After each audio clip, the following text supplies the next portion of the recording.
नमस्कार, मैं हूं हरिओम त्यागी। आप देख रहे हैं ऑब्जर्व लोन की खास पेशकश सुपर 100।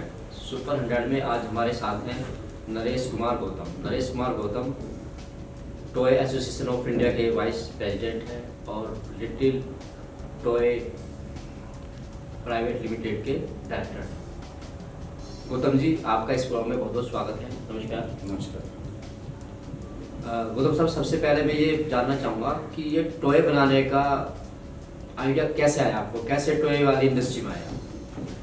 बचपन में खिलौनों का अभाव मुझे टॉय इंडस्ट्री में ले आया। मुझे बचपन में खेलने के लिए खिलौने नहीं मिले थे, वही मन में विवसा रही और मैं जैसे जैसे बड़ा हुआ मैंने देखा कि वुडन टॉयज़ का हमारे देश में अभाव है।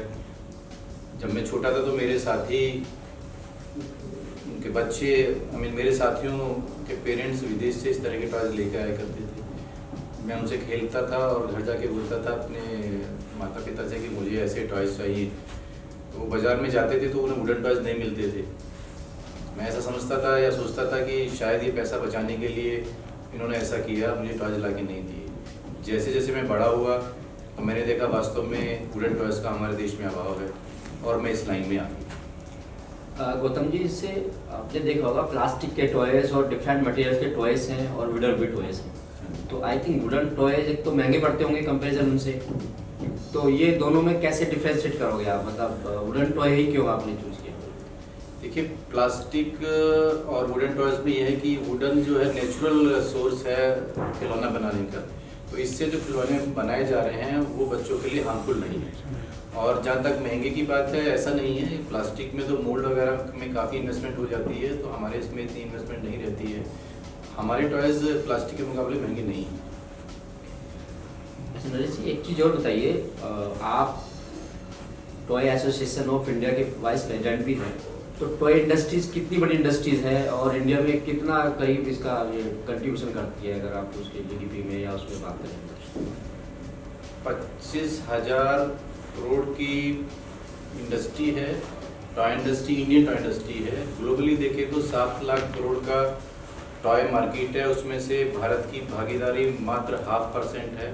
आधा प्रतिशत से भी कम टॉय की भागीदारी है। हमारे पास एक्सपोर्ट के लिए भी और डोमेस्टिक के लिए भी बहुत स्कोप है। हम लोग इसमें अच्छा कर सकते हैं। अच्छा, आपने अभी यमुना एक्सप्रेसवे पे अपना एक प्लॉट लिया है इंडस्ट्री लगाने के लिए, तो वहाँ किस तरह की इंडस्ट्री आप लगाएंगे? या स्पेसिफिक कुछ जो टॉय बना रहे हैं उन्हीं को शिफ्ट करेंगे या कुछ स्पेसिफिक कुछ करने जा रहे हो? डॉक्टर अरुण सिंह जी जो सीईओ हैं यमुना अथॉरिटी के, उनके सहयोग से मुझे ही नहीं, मेरे और साथी जो दिल्ली में 100 मीटर जगह के लिए मोहताज थे, आज हजार मीटर के प्लॉट उनको दिला दिए गए हैं। अथॉरिटी जो ग्रेटर नोएडा की या यूपी की जो एक छवि थी कि यहाँ बिना सुविधा शुल्क के कुछ काम नहीं होता है, वो धूलित हो चुकी है। हमारे साथियों ने 101 लोगों को जो है, आपके पीछे बोर्ड देखेंगे, 101 लोगों को जो है वहाँ इंडस्ट्री के प्लॉट दिलाए गए हैं। वो भी मिट्टी के भाव मात्र 6,700 रुपये मीटर में, और उसकी किस्तें भी 5 साल में दी जानी है। हमारे टॉयज़ ऑफ इंडिया की तरफ से मैं डॉक्टर अरुण सिंह जी को धन्यवाद देता हूं। उन्होंने हमारी बात को बड़े ध्यान से सुना और हमारे सब साथियों को ज़मीन आवंटित की। दूसरा, मैं इस क्रम में कहना चाहूँगा कि वहाँ जो टॉय इंडस्ट्री लगाने जा रहे हैं, टॉय इंडस्ट्री के जो यूनिट लगने जा रहे हैं, वो भारत में अपने आप में सबसे बड़ा टॉय क्लस्टर होगा।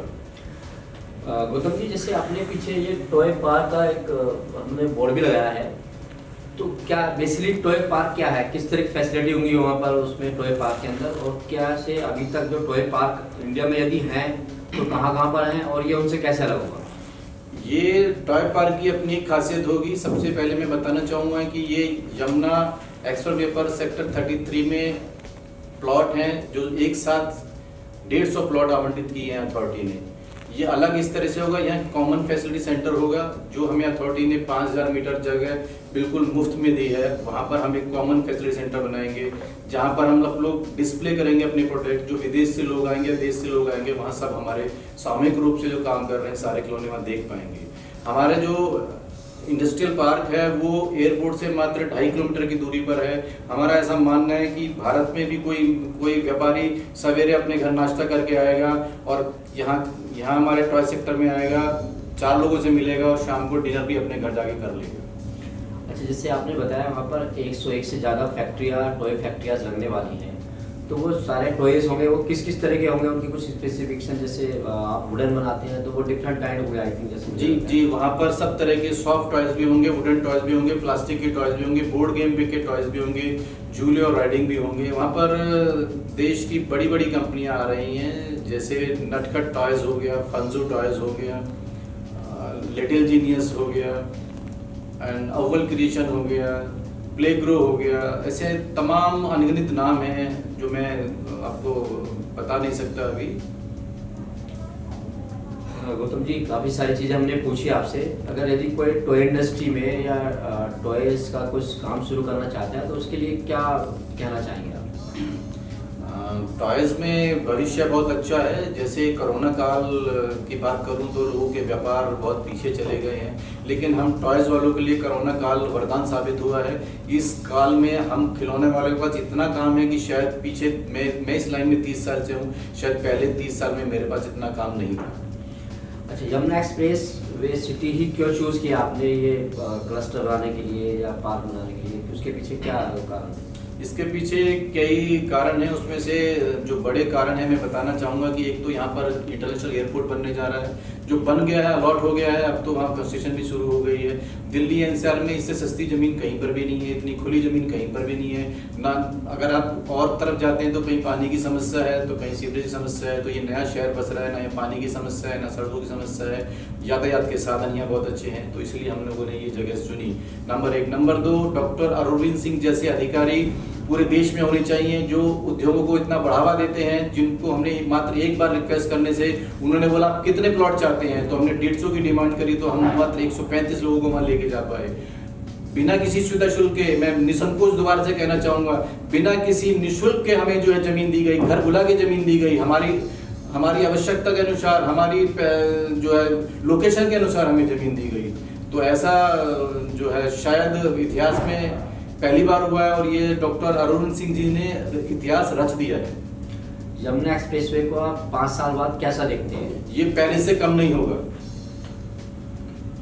हमने बहुत सारे सवाल आपसे लिए, अगर कुछ और ऐसा है जो आप बताना चाहते हैं और हमने पूछा नहीं, हमारे दर्शकों को आप बता सकते हैं? मैं ये बताना चाहूँगा कि खिलौना व्यापार बहुत अच्छा व्यापार है। जो भी मेरे साथी कुछ काम करना चाहते हैं, मैन्युफैक्चरिंग की जगह ट्रेडिंग में भी आना चाहते हैं या शॉप खोलना चाहते हैं, खोलें। अभी सरकार ने खिलौनों के ऊपर BIS लगा दिया है, ISI मार्क लगा दिया है। जो पहले चाइना से घटिया किस्म के खिलौने आते थे, उन पे पूरी तरह से पूर्ण से प्रतिबंध लग गया है। हमारी इंडियन मार्केट ही बहुत बड़ी है, उसको पूरा करने के लिए हमें इतना प्रोडक्शन करना है कि रात दिन यूनिट चलेंगी।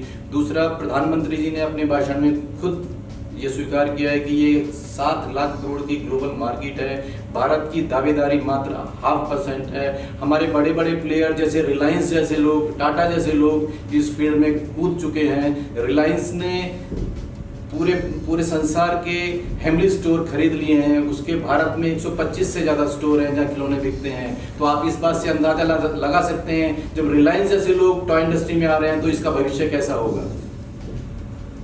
गौतम जी, धन्यवाद, आपने अपने कीमती वक्त से हमें समय दिया, उसके लिए बहुत बहुत धन्यवाद। जय हिंद, जय भारत।